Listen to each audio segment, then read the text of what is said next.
Ernie, looking at the numbers for the San Joaquin Valley for March, how did it look for the economy? Did it look promising?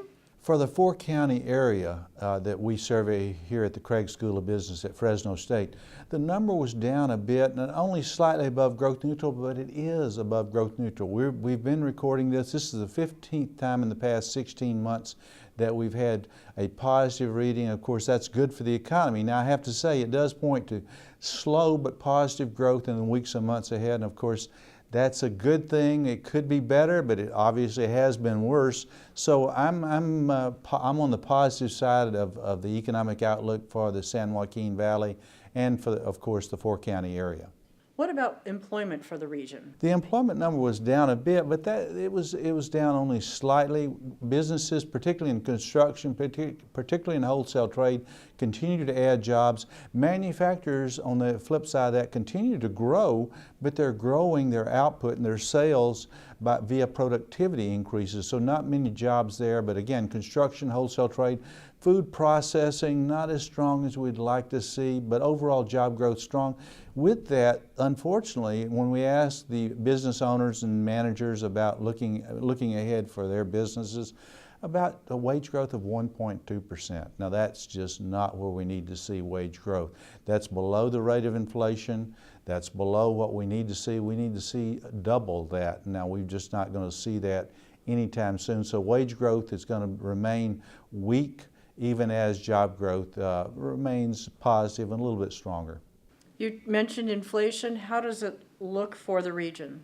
The inflation gauge was up for the month, so we're seeing more inflationary pressures at the wholesale level. That would be for supplies and raw materials that the businesses are buying out there. When we ask them about looking ahead, now on this one they were a bit more positive. They were positive in perhaps not positive for businesses, but 7% annualized growth in prices at the wholesale level. That's what they're expecting. Now that's well above what the Fed is expecting. That's well above what most other surveys are showing. So maybe some of that's related to the drought, which continues to be an issue for the area, and drought spilling over into the overall economy, weighing even on confidence. Confidence is still, while it was up for the month, was still weak. Economic confidence, when we ask the business owners, the managers to look ahead 6 months, they're still not that confident about the economic outlook and the expansion which is underway.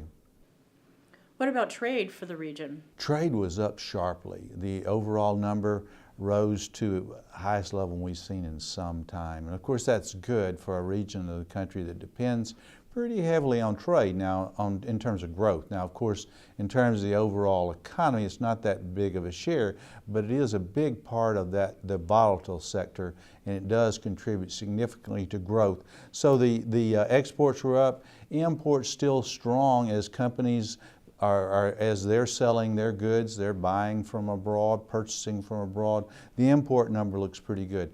Now we did get some concerns, at least voiced by some of the business owners and managers, about trade embargoes. Now of course we're talking about what's going on in Russia and the Crimea and the Ukraine. Of course that we have seen that, at least it's been a few decades now since when we had a trade embargo with Russia. If that returns, that introduces a lot of uncertainty, and that would quite rightly and expectedly reduce overall growth and put a real crimp in the growth of the region. But right now, we're still seeing the economy growing. It's going to continue to grow in the weeks and months ahead, and we'll wait to see what our next survey, our survey for the month of April. But for the overall four-county area, the region, the San Joaquin Valley here at the Craig, as we see it here at the Craig School of Business, it ended on a pretty good note, positive. Growth is going to continue. Anything else? Again, the industries that were strong have been the ones that have been growing, and that would be construction, which is rebounding, not as strong as we'd like to see, not back to pre-recession levels. We're also seeing wholesale trade doing better, manufacturing growing but not adding many new jobs.